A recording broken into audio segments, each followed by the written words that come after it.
Hello friends, വിത്തൊക്കെ പൊട്ടിക്കാത്ത കൊണ്ടാണ് മഴക്കാലത്ത് ഇങ്ങനെ ആയിട്ടുണ്ട്. ഇല്ലെങ്കിൽ ചുവപ്പ് നിറമാണ്. സമയം കിട്ടില്ല, ഓരോരോ ബിസി കാരണം. മരം നിറയെ വിത്തുണ്ട്. ഇത് ഒരു ചെടി.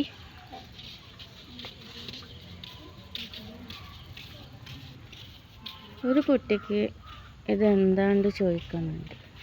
എന്നാലും പറഞ്ഞു കൊടുക്കണ്ടേ. എന്താണ്ട് പേര് പറഞ്ഞു, വേറെ കാര്യമൊന്നും പറയാൻ കിട്ടിയില്ല. അപ്പോഴേക്കും പോയി. ഇപ്പോൾ മറ്റേ കുട്ടി പറയാം യൂട്യൂബിൽ ഇടുന്നുണ്ട്.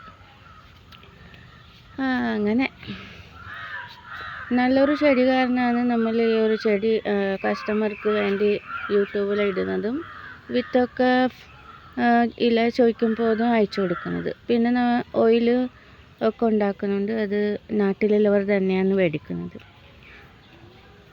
8 വർഷമായിട്ടാണ് ഈ ഓയിലൊക്കെ യൂസ് ചെയ്യുന്നത്. ഇലൊക്കെ നുള്ളാനായി അപ്പോൾ പഴുത്ത ഇലൊക്കെ ആയി കഴിഞ്ഞ് തളിരില ഉണ്ട്. പുതിയ പൂക്കൾ ഉണ്ടാവുന്നുണ്ട്. കണ്ട, പുതിയ ഇവിടെ കാണുന്നുണ്ട്. മഗ്‌രിബ് സമയമാണ്. അപ്പോൾ കുറച്ച് വെളിച്ചം കുറവായിരിക്കും. അപ്പോൾ വിത്തൊക്കെ ഞാൻ പൊട്ടിക്കാൻ സമയം കിട്ടാത്തത് കൊണ്ടാണ് ഇതുപോലെ കറുത്തിട്ടായിട്ടുള്ളത്. ഇതിനുള്ളിലൊക്കെ അത്യാവശ്യമുണ്ട്. എല്ലാത്തിനും സമയം വേണം. ആ സമയൻ്റെ കുറവാണ്. പിന്നെ നീലാംബരിയെ കുറിച്ച് പറയുകയാണെങ്കിൽ ഈ ഇലം കുറച്ച് മൈലാഞ്ചിയുടെ ഇലം കൂടിയിട്ട് ചേർത്ത് അമ്മിൽ നല്ല അരച്ചിട്ട് തലയിൽ ഡെയിലി ഒരു ആഴ്ചയിൽ 2 പ്രാവശ്യമൊക്കെ തേക്കാം. കുറച്ച് നേരം ഓയിൽ പാടില്ല. തലയിൽ ഓയിൽ ഇല്ലാണ്ടാണ് ഇത് അരച്ചിട്ട് തേക്കാൻ പാടുള്ളൂ. ഓയിൽ ഇല്ലാത്ത ഹെയർ ആകുമ്പോൾ എന്താണ്, ഇത് വേഗം പിടിക്കും. ഓയിലുണ്ടെങ്കിൽ അത് സ്ലിപ്പായി പോകും. അതാണ് ഓയിൽ തേക്കാണ്ട് ഡ്രൈ ഇല്ല ഹെയറിലാണ് തേക്കാൻ പാടുള്ളൂ. അപ്പോൾ നാച്ചുറലായിട്ട് ഇത് അങ്ങനെ ചെയ്യുന്നെങ്കിൽ എല്ലാവരുടെ കയ്യിലും ഞാനും അങ്ങനെ ചെയ്യാറുണ്ട്. എല്ലാവരുടെ കയ്യിലും ഈ ഒരു തൈ ഇല വേണ്ടി വരും. ഒരാഴ്ചയിൽ 2 വട്ടമൊക്കെ വേണ്ടേ. അപ്പോൾ അങ്ങനെ.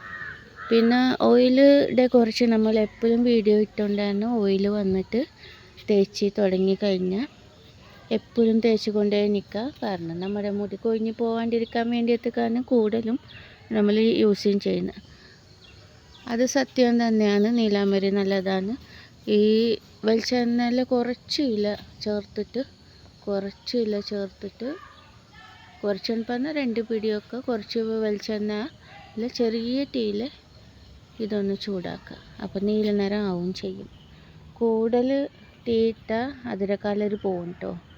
കളർ വേണമെങ്കിൽ നീല ഉജാലയുടെ കളർ ചെറിയ തീയിൽ വെച്ചിട്ട് ചെറിയതായിട്ട് ഒരു 10 മിനിറ്റൊക്കെ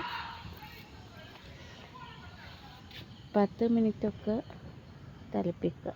പിന്നെ ഓഫാക്കാം.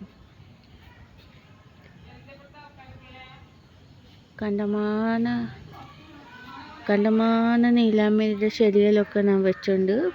ഒപ്പം പൂച്ചെടികൾ, പാഷൻ ഫ്രൂട്ട്. അപ്പോൾ ഒരു വൃന്ദാവനം തന്നെയാണ്. ഔഷധ ചെടികളും എല്ലാം കൂടിയിട്ടാണ് ഇവിടെ വെച്ചിട്ടുള്ളത്. പിന്നെ ഉപകാരപ്പെടുന്ന കുറേ കാര്യങ്ങളൊക്കെ പറയാനുണ്ട്. പക്ഷേ ഇന്നത്തെ ഈ ഒരു വീഡിയോ അവസാനിക്കുന്നുണ്ട്. ലോങ് ആയിപ്പോയി. അടുത്ത വീഡിയോയിൽ ഒന്നും കൂടെ ഞാൻ വിവരം പറയും.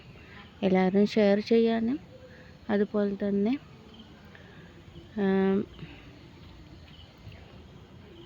ലൈക്കും സബ്സ്ക്രൈബ് ചെയ്യാനും മറക്കരുത്. ബൈ.